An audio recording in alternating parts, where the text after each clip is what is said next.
नमस्कार साथियों, मेरे प्यारे बच्चों और मेरे प्यारे अभिभावकों, आप सभी को वंदना श्रीवास्तव का नमस्कार।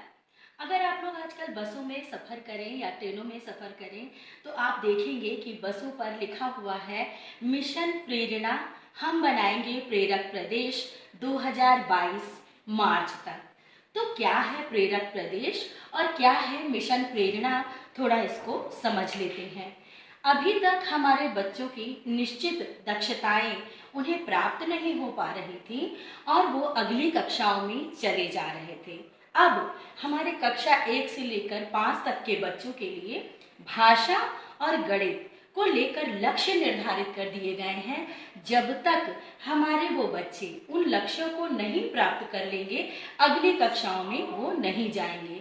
तो जब एक जिले के सभी ब्लॉक के सारे बच्चे प्रेरक लक्ष्य को प्राप्त कर लेंगे तो वह जिला प्रेरक जिला बन जाएगा और पूरे प्रदेश के सभी जिले, सभी ब्लॉक जब इस प्रेरक लक्ष्य को प्राप्त कर लेंगे 1 से 5 तक के बच्चे, तो पूरा प्रदेश हमारा प्रेरक प्रदेश बन जाएगा।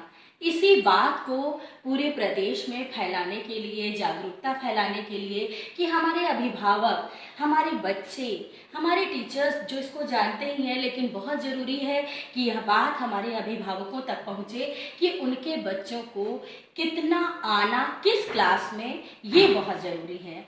तो अभी हमने कल बात की थी कि भाषा के कक्षा 1 से लेकर 5 तक के कौन से प्रेरक लक्ष्य हैं जो उनको प्राप्त करना है। हमने बात की थी कि कक्षा 1 में भाषा में 5 शब्द सूची से पहचान लें, वहीं कक्षा 2 में 20 शब्द सूची से अच्छे से पढ़ लें, वहीं कक्षा 3 में 30 शब्द प्रति मिनट के प्रवाह से पढ़ लें, वहीं कक्षा 4 में छोटे अनुच्छेद को पढ़कर प्रश्नों का सही उत्तर दे लें और कक्षा 5 में बड़े अनुच्छेद को पढ़कर 75% प्रश्नों का सही उत्तर दे लें। तो ये तो बात हुई भाषा के प्रेरक लक्ष्य की। आज हम बात करेंगे गणित के प्रेरक लक्ष्य की। प्रेरक लक्ष्य हमारे 5 हैं, 5 क्लासों के लिए हैं। और क्लास 1 में क्या है? क्लास 1 में है सूची से 5 अंक सही सही पहचान लेते हैं।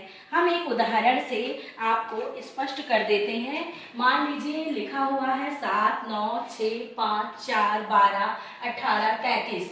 तो इसमें क्या है? 5 अंक जब हमारी कक्षा 1 के बच्चे सही सही पहचान लेंगे, मान लीजिए 7, 9, 6, 4, 12, ये हो गए आपके 5 अंक। इसको उसने सही सही पहचान लिया तो उसको कक्षा 1 का प्रेरक लक्ष्य प्राप्त हो गया। इसी तरीके से कक्षा 2 में आते हैं तो सिंपल जोड़ घटाना, यानी कि बिना हासिल वाला। मान लीजिए 7 में 8 जोड़ना है, 9 में 4 जोड़ना है या 8 में 5 जोड़ना है, ये उसने कर लिया। या 9 में से 5 घटा लिया या 6 में से 0 घटा लिया। ये कौन सा है? बिना हासिल वाला है।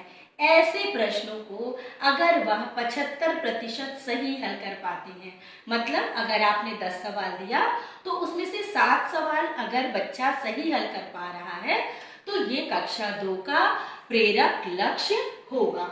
ऐसे ही हम कक्षा 3 में आते हैं तो हासिल वाले, उसमें बिना हासिल का था, इसमें हासिल वाले जोड़ घटाने को अगर बच्चे 75% सही हल कर पाते हैं तो ये हमारे कक्षा 3 का जोड़ घटाना होगा।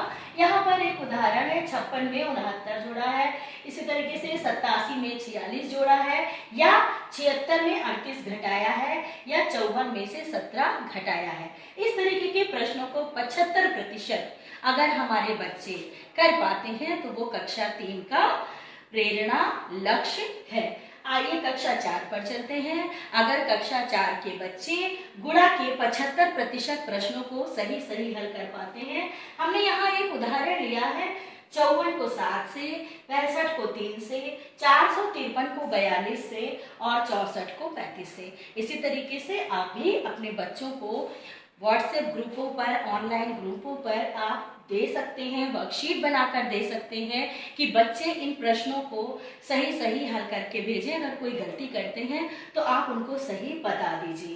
तो ऐसे गुणा के प्रश्नों को अगर वो 75% हल कर पाते हैं तो ये कक्षा 4 का प्रेरक लक्ष्य है।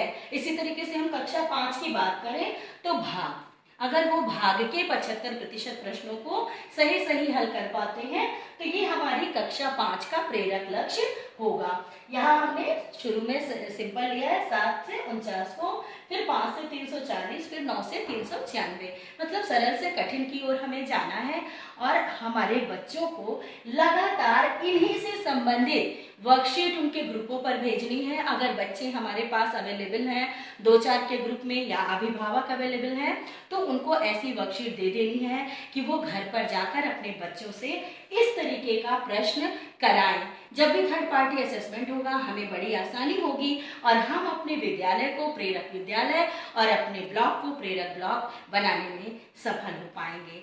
आशा है गणित के प्रेरणा लक्ष्य को आप सभी समझ गए होंगे। बहुत बहुत धन्यवाद।